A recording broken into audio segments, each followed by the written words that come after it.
ഫറവോന്റെ പുത്രിയുടെ മകനെന്ന് വിളിക്കപ്പെടുന്നത് ഒരു ശ്രേഷ്ഠകരമായ കാര്യമാണ്. സ്വതന്ത്രം ആലോചിച്ച് നോക്കണം.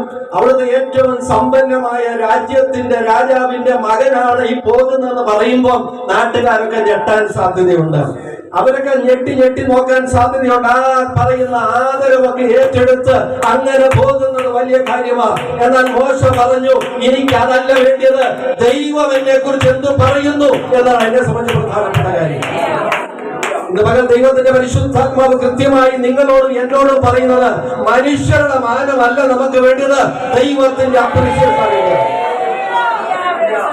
Don't run after people. മനുഷ്യരുടെ പുറകെ ഓടരുത്. മനുഷ്യരെന്തു പറയുന്നു നല്ല പ്രശ്നം, ദൈവം എന്നെ കുറിച്ച് എന്തു പറയുന്നു. വിശ്വാസ ജീവിതം കഠിനമാകട്ടോ. അതിനകത്ത് ആളുകൾ നമ്മളെ തിരസ്കരിച്ചെന്ന് വരും, തള്ളിക്കളഞ്ഞെന്ന് വരും. എന്നാലും തമ്പുരാന്റെ മുഖത്ത് നോക്കണം, അവിടെ ഒരു ചിരി ഉണ്ടെങ്കിൽ നീ രക്ഷപ്പെട്ടു. സ്തോത്രം. So understand your identity, who you are. നമ്മൾ എവിടുത്തുകാരെന്നുള്ള തിരിച്ചറിയുക. ഫറവോന്റെ മകളുടെ മകൻ വലിയ കാര്യമാണ്.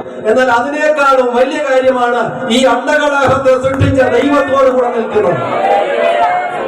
സ്തോത്രം. അതിന് വിശ്വാസം ആവശ്യമാണ്. അതിനിവിടെ ഒരു സർട്ടിഫിക്കറ്റ് വേണ്ട. നിന്റെ ഹൃദയത്തിനകത്ത് ഒരു ഉറപ്പുണ്ടാകണം, എന്റെ ദൈവം എന്റെ കൂടെയുണ്ട്. വിശ്വാസ ജീവിതം വ്യത്യസ്തമാണ്. അത് കണ്ണുകൊണ്ടല്ല നടക്കുന്നത്, അത് ഹൃദയ കണ്ണുകൊണ്ട് നടക്കുവാൻ. അടുത്തൊരു വാക്യം കൂടെ പറഞ്ഞ് എന്റെ വാക്കുകളെ അവസാനിപ്പിക്കാം. അതിങ്ങനെയാ പറഞ്ഞിരിക്കുന്നത്, വിശ്വാസത്താൽ അദൃശ്യ ദൈവത്തെ കണ്ടതുപോലെ ഉറച്ചു നിൽക്കുകയാണ്.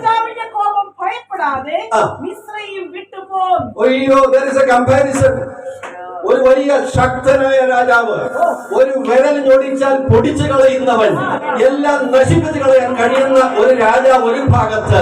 എന്നാൽ അവൻ തന്റെ വിശ്വാസ കണ്ണുകൊണ്ട് കണ്ടു, ഇവനെ നിയന്ത്രിക്കുന്ന ഒരു ദൈവം ഇപ്പത്തുണ്ട്, ഞാൻ ദൈവത്തോട് കൂടെ നിൽക്കും. അവൻ ദൈവത്തെ കണ്ടതുപോലെ ഉറച്ചു നിന്ന് പറഞ്ഞിരിക്കുന്നു. അവൻ രാജാവിന്റെ കോപത്തെ തൃണവൽക്കരിച്ചു കളഞ്ഞു എന്ന് പറഞ്ഞാൽ അതിനെ കൺസിഡർ ചെയ്തില്ല. ഇന്ന് പകൽ ദൈവത്തിന്റെ പരിശുദ്ധാത്മാവ് നിങ്ങളോടും എന്നോടും പറയുന്നത്, നിന്റെ മുമ്പിൽ നിൽക്കുന്ന പർവ്വതം പോലെയുള്ള വിഷയമല്ല, അതിനപ്പുറത്ത് നിൽക്കുന്ന ദൈവത്തെ കാണുവാൻ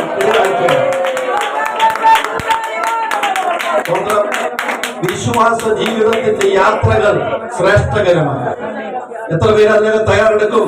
ഭവനത്തിനകത്ത് വിശ്വാസത്തിന്റെ വാക്ക് പറ. ഒന്നും ഇല്ലാത്തടത്ത് വിശ്വാസത്തിന്റെ വാക്ക് പറ.